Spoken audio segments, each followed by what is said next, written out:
Hello. Alright. We're finally on to the answer arcs of Higurashi. So exciting.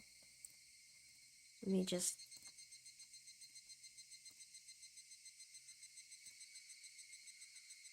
Okay. Let's just jump right in.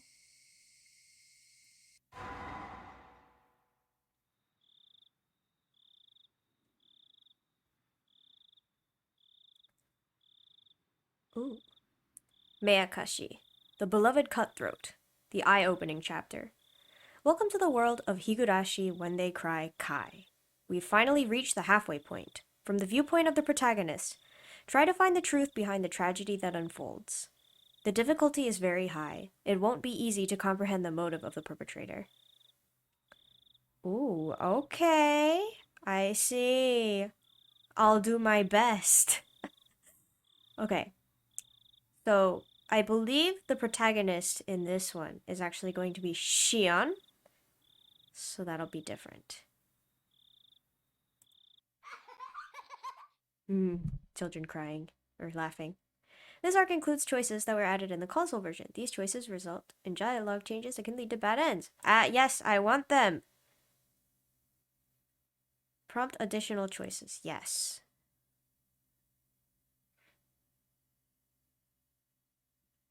She dropped her beads in the sand, so the girl cried. For 100 years, the girl searched the sands. They might be in the ocean, not the sand. So the girl cried. For 100 years, the girl searched the ocean. They might be in the mountain. No! I didn't finish. Oh well, it's fine. 7 keys were attached to the keychain. Without knowing which key was the correct one, I had to go by instinct and try every key, one by one. On average, I'd reach the correct key within 3.5 attempts. I'd be fortunate if I could open the lock within the first 3 keys, and I'd be unfortunate if I didn't.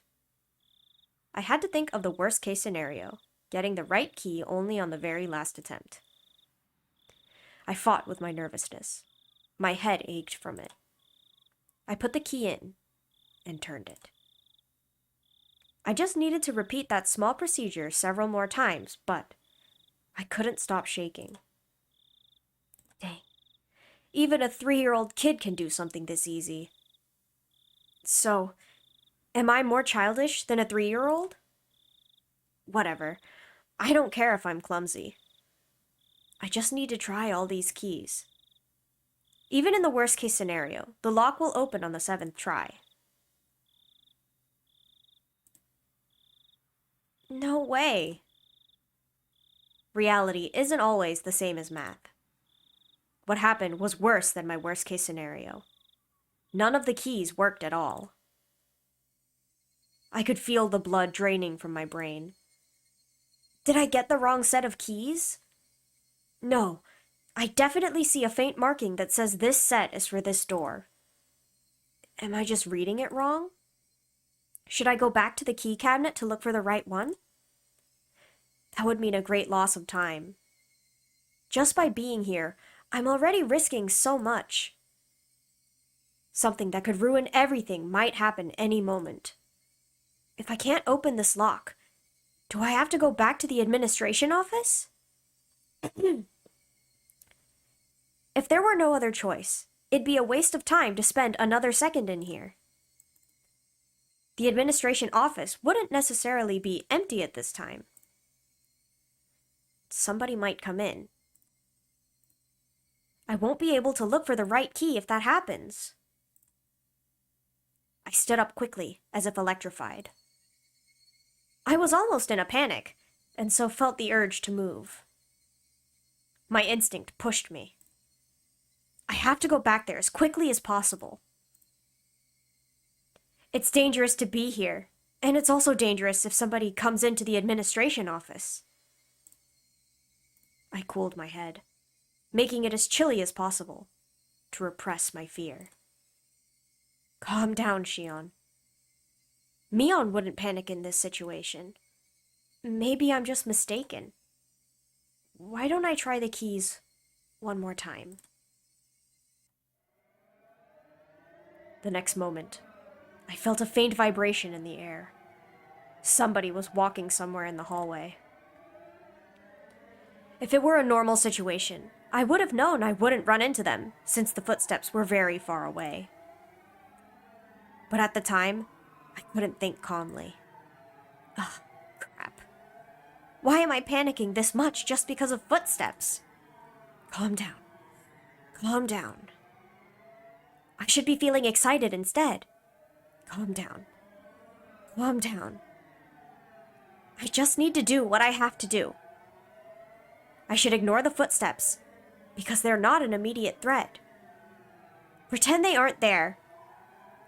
I have to listen for something much more important right now. This key should be hard and cold, but it's pliable and hot. It feels like rubber. How could I stick this into the keyhole? Crap, crap, crap! It wasn't the key that was pliable. It's my fingers that were limp. Crap, crap. The key sprung out of my hand and fell onto the floor. It shouldn't have made any sound, because it was so pliable. But it made a tremendous metal noise, as if somebody pushed over a cupboard. Cling! The sound almost stopped my heart. I felt dizzy for a while. I looked around afterwards to carefully see if I caused any disturbance to the surroundings. Calm down. Calm down. Nothing's changed. I don't hear anything. So, am I safe? Calm down. Calm down. Calm down. Wait. I don't hear anything. What about those footsteps in the distance? Calm down. Calm down. Calm down. Are they looking for me after they notice the sound? Oh, crap. What is it? What is that sound I'm hearing? Is it my sweat dripping on the floor? Shut up. Shut up. Shut up! How could I hear the sound of my sweat? Calm down. Calm down. Calm down. Calm the heck down. I have to clarify. This isn't a prison or a detention center. It's a private school. Not a normal one, though. It costs a fortune just to get in. It's a boarding school that provides education from elementary school to university. Being for girls only, rather than a school, you could say it's a factory that manufactures ladies. Some of my classmates have never even used public transportation. Really, it isn't normal. To me, saying, "How nice to see you," instead of just, "Hi," is already insane. And calling the teachers sisters gives me the creeps. I hate the morning and evening prayers, to say nothing of the Sunday Mass. I don't want to memorize the Bible passages, and the Holy Ghost gives me a rash. If I stayed in this institution, that's what I call the place, for many years, I'd either go crazy or be brainwashed. Most of the girls choose to be brainwashed, but I can't do that. After all, I was more impressed by the political schemes and international trade behind religious propagation than by the love of God which the Bible teaches. Because of that, I'd been treated as a problematic child from the beginning. I experienced lots of disadvantages as a result. I realized that quickly, so I superficially pretended to be normal. However, I got tired of acting, so I started to reveal my true self from time to time. I became a problematic child once again. People started to treat me differently once again. It's fun to misbehave, but it wouldn't do anything for me in the long run. So, why did I act that way? Why, even though I knew it was going to backfire on me later on? After examining my emotions, I realized that I'd completely had it with my surroundings. I was afraid of being brainwashed in this institution. I can't live here. I won't let them brainwash me. 6 months ago, I decided to escape this place. The moment I made up my mind, I started to feel alive again. I acted ladylike in order to deceive the sisters. Pretending became fun once I'd set my goal. It gave me the creeps when they told me with smiles that it was God's influence that I started to behave religiously. I laughed at them behind their backs. I took on my classmates' duties in order to understand the layout of the school and the schedules of the staff and guards. I soon found out that the security of the school was immensely tight, because there were many daughters of important people living here. The guards walked their beat randomly. There were surveillance cameras everywhere. The system that kept out intruders ironically also worked to prevent escapees. But that excited me instead. I simulated how to avoid all the surveillance in my head many times. I drew an escape route in the corner of my notes during class and tested if it worked. I strove to acquire any necessary skills for the escape. It was all fun. After all, the situation was cathartic for me. That's who I am. No matter how hard they tried to brainwash me, I'd never change. I'd been waiting for the moment of my escape, preparing physically and mentally. First, I needed the courage to escape. I had to be confident of the plan. I had to think deeply about it. I also needed skills and physical strength. I imagined all the possible obstacles and trained myself. It was funny, because I was finally able to enjoy gym classes, even the long-distance runs. I needed a perfect plan, as well as the physical strength and skills necessary to execute it. Also, supported by those things, I needed determination. I made sure that I had all I needed and executed the plan. This is the hotel room, is it not? I guess they need to reuse some backgrounds, though. I decided to plant a seed in school before the appointed day. The seed was a rumor that one of the male teachers was having a relationship with the student. I won't go into the details now, but that can turn into an enormous problem in this school. The school is limited to girls precisely because their parents want to avoid those kinds of problems. Those parents are mostly important people from various positions. If the romance was a fact and was leaked to the public, the principal would have to commit suicide in shame. In fact, even that might not be enough. In the world of girls, rumors spread fast. Especially when they're separated from boys and are obsessed with dirty thoughts. So this kind of rumor goes around really quickly. The sisters try to get rid of that kind of rumor, and they warn the students not to be swayed by it. But apparently, they're the ones who are most swayed by those rumors. This means that I managed to make them furtively deal with something shady without contacting families or the authorities. So, if I disappeared in these circumstances, it'd look like I ran away with some teacher. All the male teachers would deny it, of course. However, the school wouldn't believe what they said so easily. After all, there's a dirty rumor going around. By the time the school finds out about my escape, after they eliminate all the other possibilities, I'll be somewhere safe.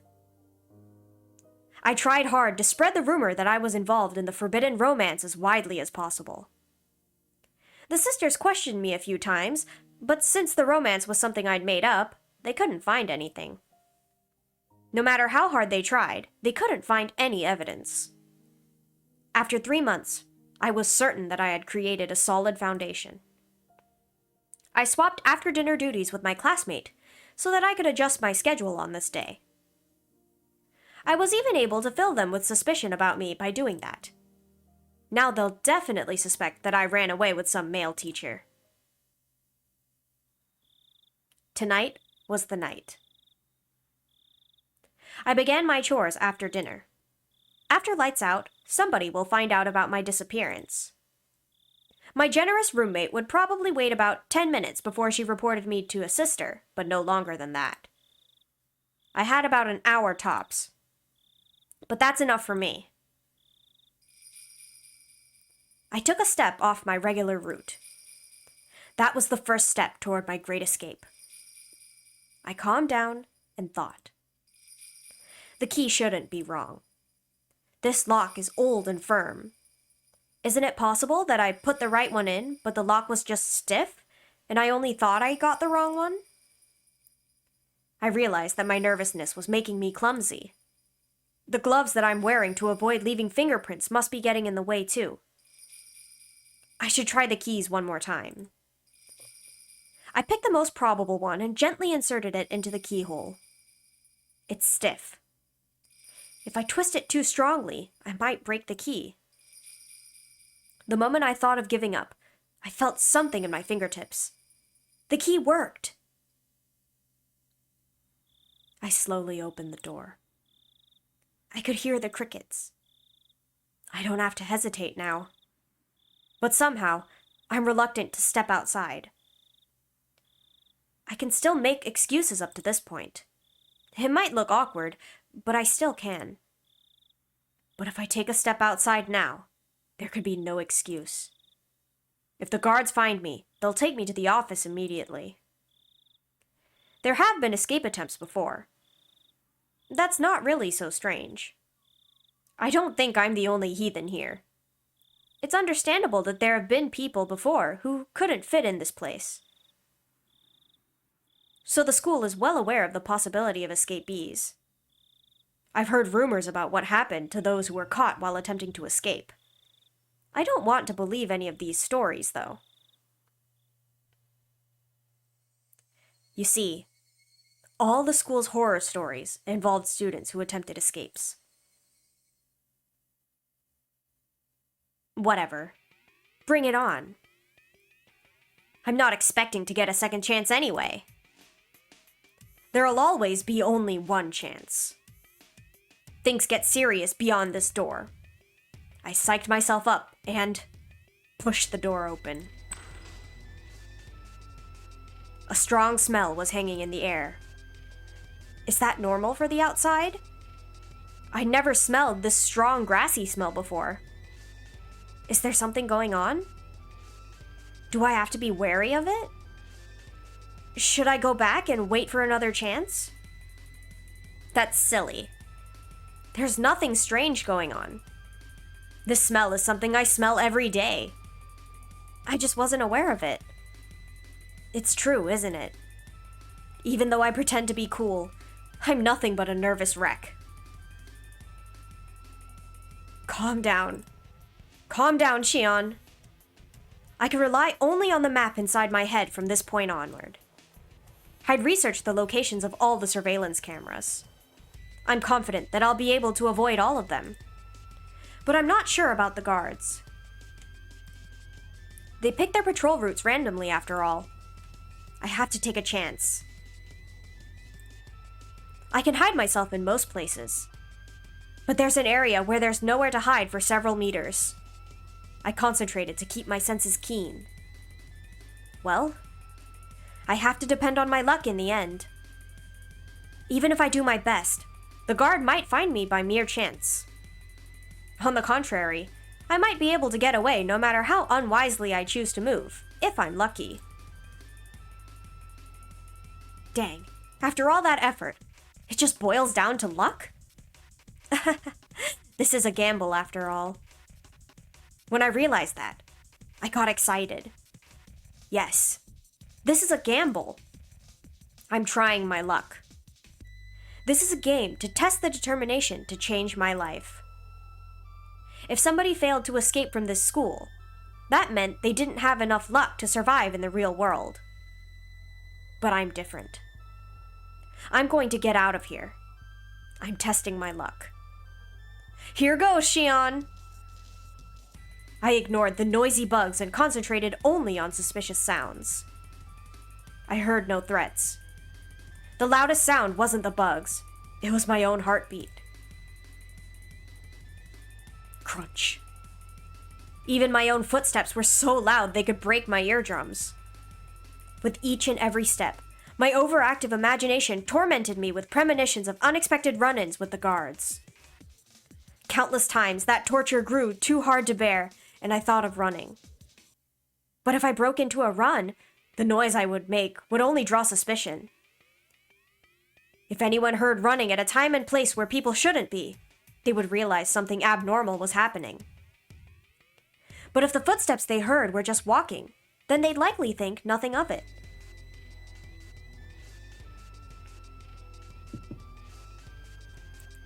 Of course, I don't plan on even letting them hear those footsteps. I tried to extend my senses to get as much information as possible. I didn't sense anyone's presence. I might have felt safer if I heard a guard in the distance. I'm worried that my senses might not be keen enough to detect everything. Somebody might be right behind me, without me being aware of it. I didn't want to make any noise, so I stopped from time to time. It's like I'm constantly fidgeting. To stop or to run? Something within urged me to choose from either one. I can't choose to stop. I have to keep going, quickly and stealthily. I'm already risking so much by just being here. Running, of course, would be absurd. I know that. The urge to run continued to bug me. My head was filled with those thoughts as I went through this dangerous territory. I succeed in passing through without running into anybody. I couldn't help but sit for a moment and exhale the rotten air from my lungs. My negative thoughts vanished quickly. Just a little more to go. Just a little more. Just through that bush over there is the fence that separates this place and the outside world. Once again, I strongly felt the urge to run. I suppressed that desire and carefully tackled the final step. The beautiful-looking fence didn't seem designed to prevent escapes. While I was worried that somebody might see me climbing up the fence, it fortunately didn't happen. It's even possible that this fence might have a touch sensor. It's too late now. It doesn't mean anything now, since I'm already climbing up.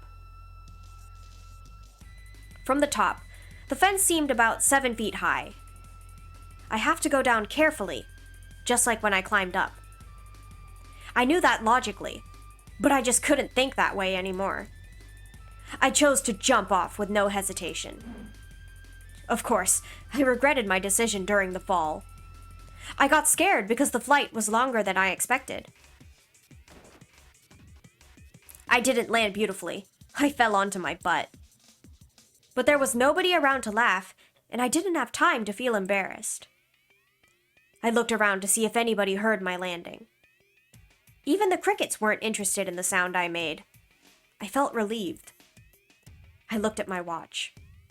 5 minutes until 8 p.m. It was just a 15-minute escape. Putting a number to it really made it obvious how short it had been. Looking back, most of the time I was just asking myself questions and hesitating. I guess I worried too much. But I can't be too relaxed just yet. There's no guarantee that I fooled all the cameras.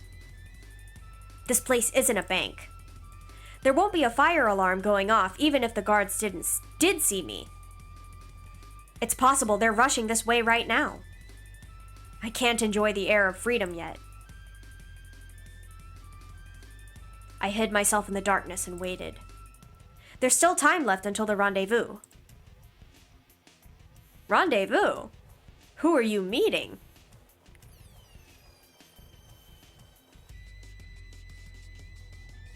This is the first I'm hearing of her meeting someone.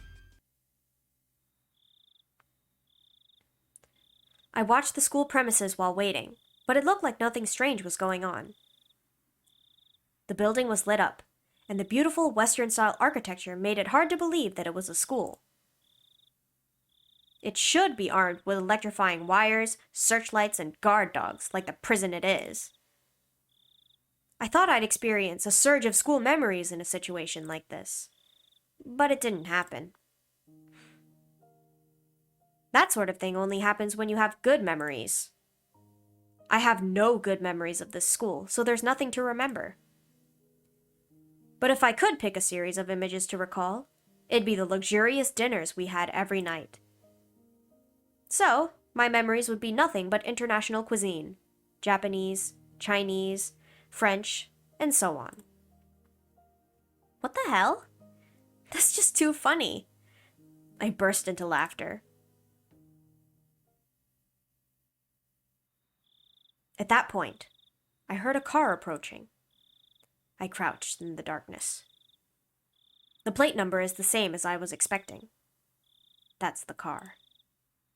I jumped out and rushed to the passenger side, then opened the door and got in.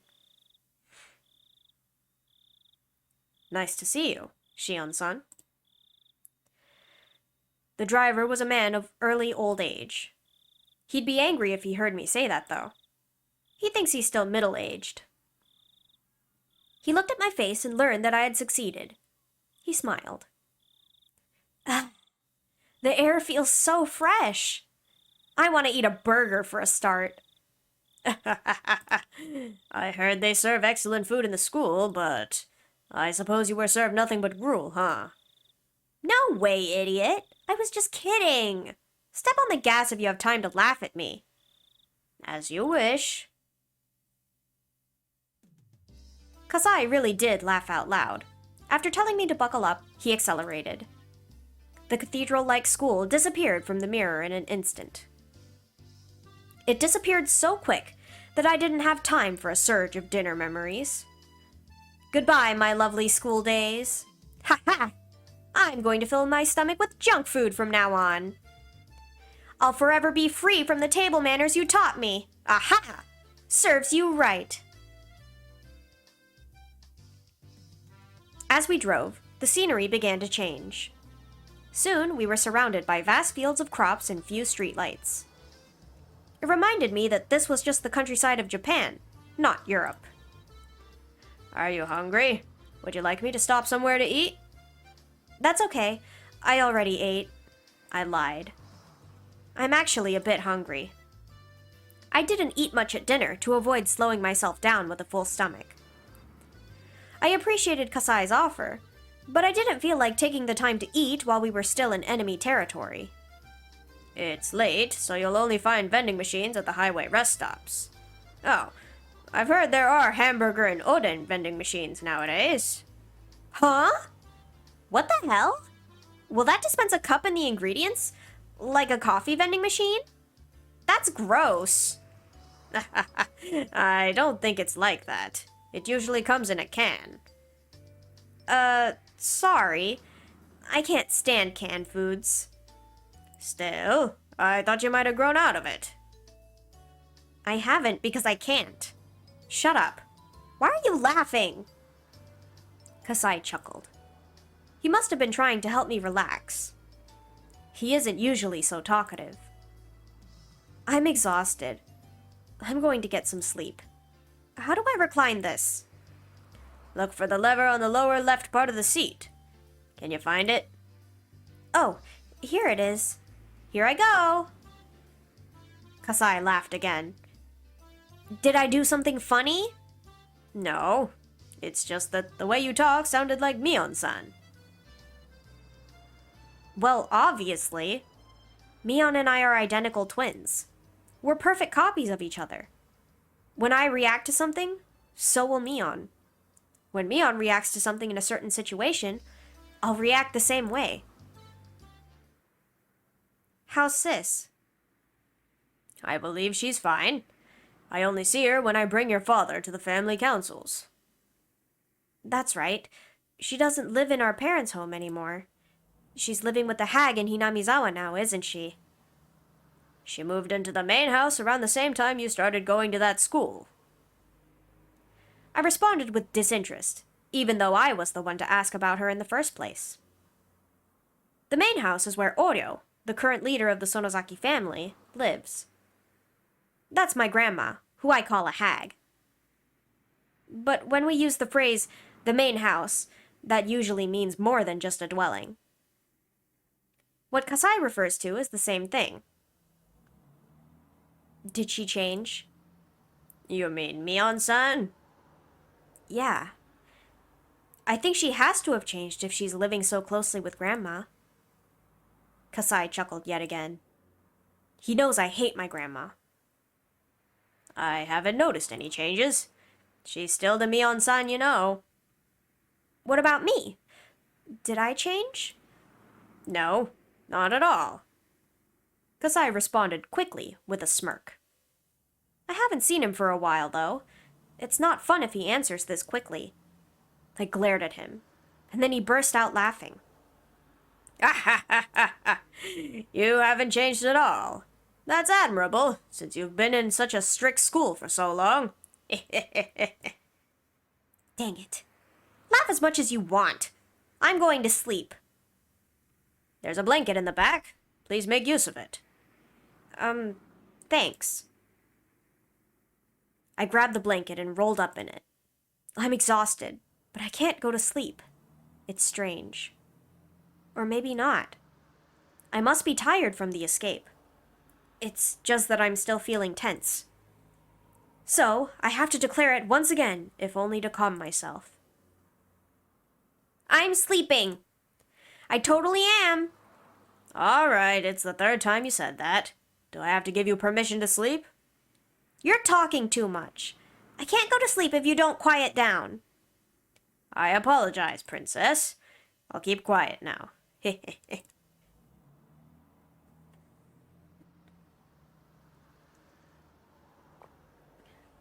This interaction with Kasai reminded me of the old peaceful days in Okinomiya. Well, I don't really know if I can call those days peaceful. We were in the middle of dam protests back then, after all. We all united together, and now that I think about it, we pulled a lot of pretty dangerous stunts. If the authorities ever find out what I did, I'd never escape going to juvie. Well, at least half the people in Hinamizawa would be off to prison. We didn't think of them as criminal acts, though. It was a war. It might also have been a festival. A festival where every person in Hinamizawa joined together in protest. It was a struggle, but it was also fun. It was fun to throw stones at the riot police with everybody. We hid ourselves in somebody's home when they chased after us. We'd even go crowd around the police station, demanding the release of our arrested comrades. When we snuck into the construction site and sabotaged it, it felt more like we were playing at a war than conducting one. I got so excited back then. I felt united with my fellow members, even though they were strangers to me, and that memory warms my heart.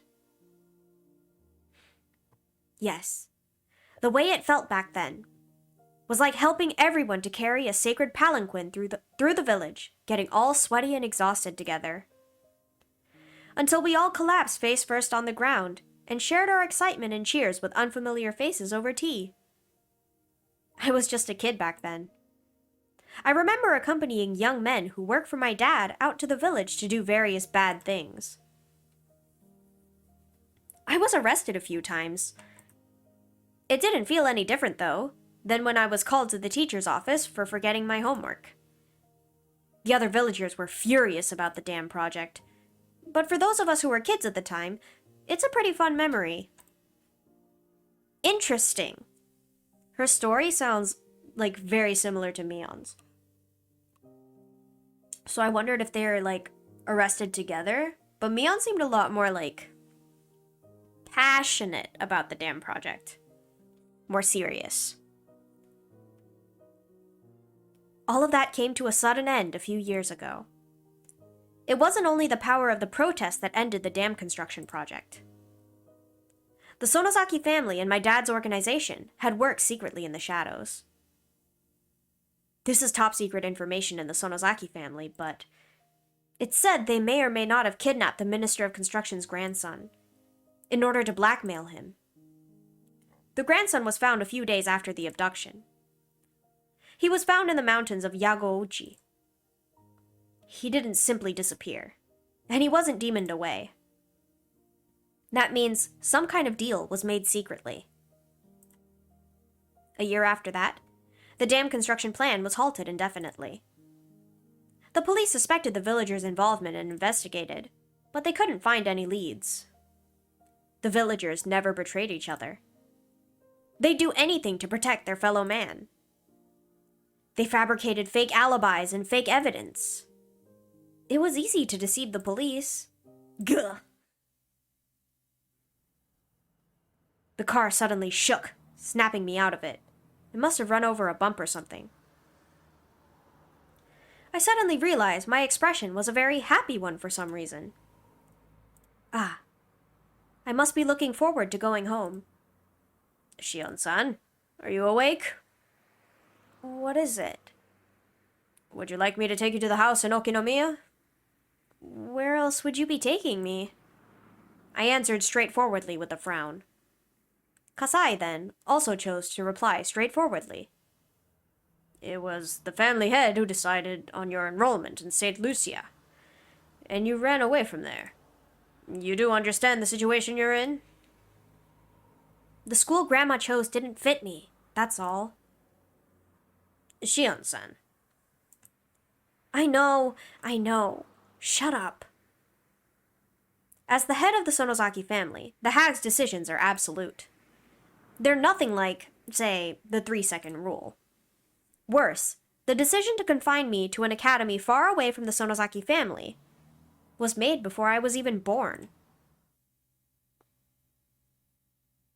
Shion was the name they gave me. My sister, Mion, has a character that means demon in her name. That was to signify that she's the successor of demons. In other words, she would be the successor to the Sonozaki family and its demonic bloodline. My name, Shion, has a character that means temple in it. That means that I was destined to take the veil and be confined in a temple. Thinking of that reminds me how much I hate this name of mine. For starters, the person known as Shion is an abominable being to the Sonozaki family. Because it meant that the family had 2 heirs. I don't have to cite the countless historical examples to explain. It's easy to imagine how that could prove troublesome for succession. According to our long-held family traditions, one of the twins was to be strangled to death right after birth. Unbelievable, isn't it? What that means is that I have to be grateful to just be alive and breathing to this day. I heard the hag actually put her hands around my neck right after I was born. I don't know what exchange took place in that moment. Maybe some brave relative of mine managed to get her to stop. Or maybe she was in an extremely good mood that day. Then don't try to strangle me. We're twins. There are no apparent differences between us. But the first one out of my mom's stomach was named Mion, and the second one drew the short straw and got named Shion. Everyone else was desperate to tell us apart, but we sisters just found that awfully ridiculous. There wasn't any difference between us. No one could tell us apart, even if we only swapped hats. We wondered why all of the grown-ups were trying to see the difference. Well, our fun as twins didn't last forever. One day, they created an undeniable, clear distinction between Mion and Shion. Mion went to the main Sonozaki house to live with the hag and to learn how to become the successor. And I was to be confined at St. Lucia's. I have no objections to Sis's inheritance. I used to be jealous, but now I feel that having to learn about and follow the traditions would just make me tired. I even feel sorry for Mion. So, I'm not going to be a threat to the family, even if I'm back in Okinomiya. But the hag doesn't seem to think that way. She thinks of me as some kind of evil omen. That's why she wanted to keep me away from her. That doesn't matter to me. I don't want to see her face either. I don't care if she doesn't allow me to enter Hinamizawa. She can charge me 10,000 yen per step I take there. But I want her to let me live in Okinomiya, where I grew up. When I was little, I was in Hinamizawa, but I don't remember it much, and I'm not very attached to it. I do have good memories of my elementary school days in Okinomiya. The town isn't very sophisticated, but I kind of like it there. If you go back to Okinomiya, somebody from the family will notice you. And then they'll report you to the main house. Are you worried that Grandma will hear about me? That might be a problem. I hope you understand the situation. What, Kasai? Are you telling me to go back to that awful place? No, I'm not. What I'm trying to say is... You want to know whether I'm prepared or not. I just hope you understand what might happen. Well, I know what you mean. You'll be held responsible for helping me escape if things go bad, right? You should caress your pinky finger while you can, Kasai, before they take it away from you. You should look forward to being rolled up in a futon mat and thrown into the Onigafuchi swamp in that case. Maybe they'll send you to the torture room in the garden. I heard there's a big torture room in the main Sonozaki house. I've never seen it, though. I heard they used to torture and kill the enemies of the village in there. It's just awful, really. I hope I don't end up as a victim of that place. Well... Okay. Everything's going to be all right. You really resemble your mother. In the way you take chances, I mean. That's normal. She's my mom. My dad and mom will be furious if they find out about my escape. I'm more afraid of them than the hag. I don't want to go into details, but my dad is part of the Yakuza. He's in charge of the organization which covers the Shishibone area. He's in a very important position.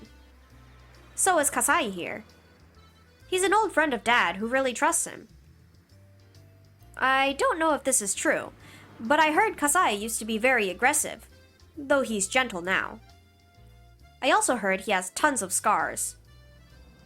He was in charge of a few large areas, but after he was injured badly in a fight, he retired.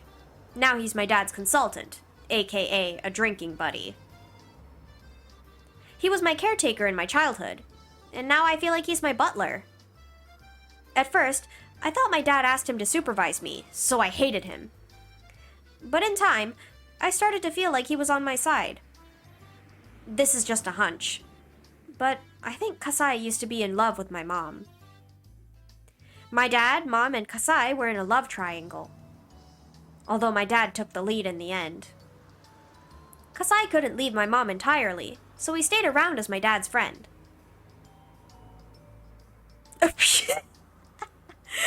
Oh no! Wait, do I have the correct sprites? Let me see. Oh, I didn't. Okay. Oh, slay. Alright. I can tell that from the way he acts. He's seeing my mom in me. That's why he says I look like my mom every now and then. It kinda gave me the creeps at first, but he isn't a bad guy at all. He's actually pretty funny. I only found out after I got used to him. So, when I thought about escaping, I naturally turned to him. I contacted him in the early stage of my plan and arranged to meet him today. You could call him a conspirator. It's not that surprising he's worried about my return to Okinomiya. Considering the rules and traditions, cutting off his pinky finger isn't too far from reality. I might be rolled up in a futon mat and thrown into the swamp for real, too. Even so, there's only one place for me to return. I'm going to Okinomiya, and nowhere else. That's my hometown. This might be a kind of homesickness, but I don't care what it looks like. So, what are you going to do? The Sonozaki family is everywhere. Well, I'll lay low for now. If somebody sees me, I'll tell them I'm Mion. Then what? Then, after things calm down a little bit, I'll start talking to my closest relatives. I know they'll be on my side. I know some people who covered for me when I had a fight with my dad once. I see. You're trying to create a fait accompli. I don't know how to say that. So that the Sonozaki main house will have to accept you later on. I hope that works. It will. There were many people who opposed to the idea of me enrolling in that school. That decision was obviously made because of the hag's hatred towards me. Don't you agree, Kasai? Well, yes. I thought that decision was excessive. She couldn't make the right decision because she was suffering from menopause. All the fuss surrounding the dam protest drove her nuts. Kasai smiled. I couldn't go to sleep after all, even though I was rolled up in a blanket. Even though I told Kasai to shut up, I kept talking to him. In time, I got tired of talking. As I could feel the car run smoothly on the highway, Kasai spoke to me again. Shion-san, look. I was so tired that I ignored him. I wondered what he wanted me to look at, but I wasn't that interested. Yet I opened my eyes slightly and saw a sign quickly pass by. Kasai probably wanted me to see that sign. It had an illustration of azaleas around the letters that said, "Welcome to Shishibone City. My hometown is coming right up."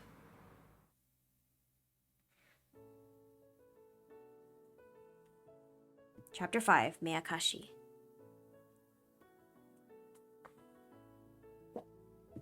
Shion Sonozaki.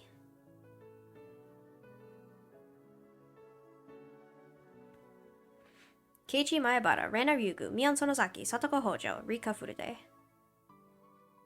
The main cast! Satoshi Hojo, Kurado Oishi, Jiro Tomitake, Mio Takano, Kyosuke Irie, Tatsuyoshi Kasai, Rumiko Chie, Akane Sonozaki. Who's Akane? Higurashi When They Cry, Kai. Is Akane their mom?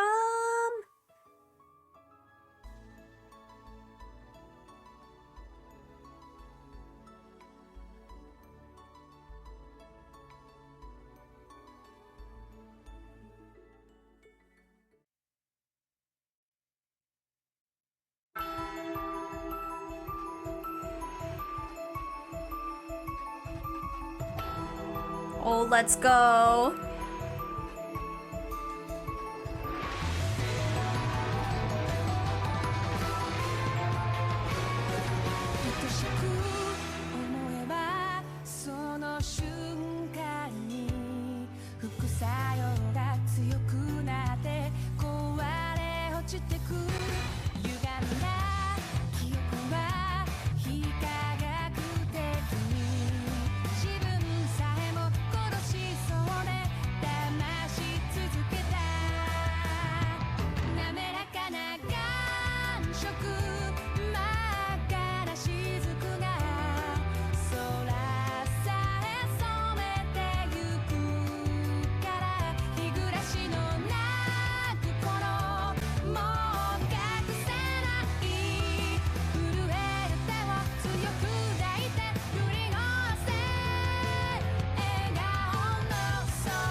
Very interesting. Lots of things in there. Lots of characters I don't know.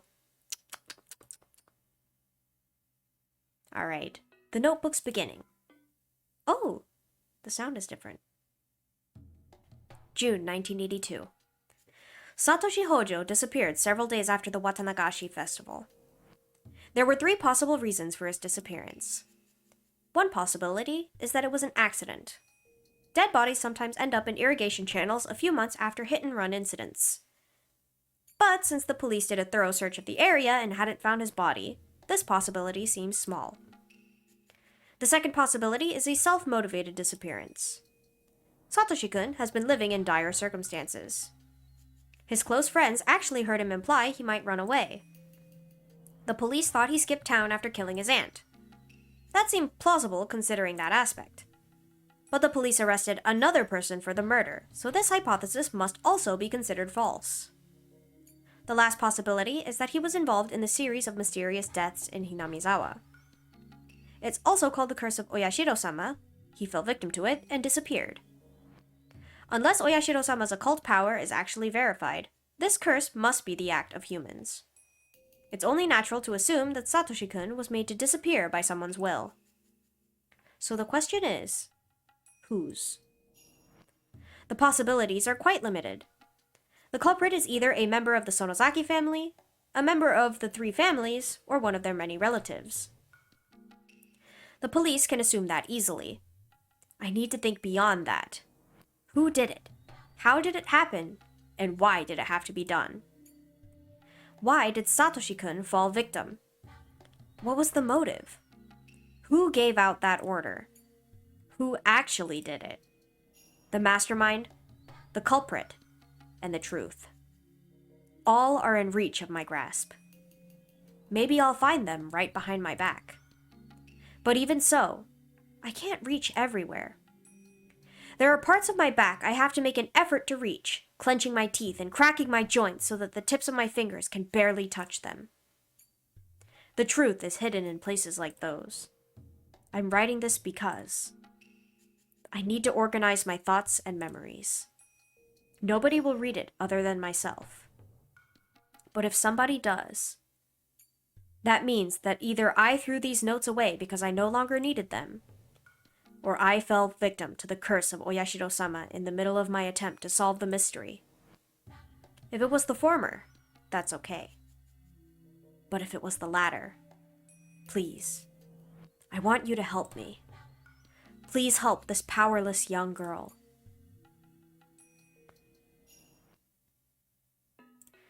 Oh ho ho, very interesting. I think Keiichi mentioned that it was possible that Satoshi was the one that killed his aunt, and then the police just, arrested someone else. And I think that makes sense. So I'm gonna go with that hypothesis for now. But we're going to move on to drawing now.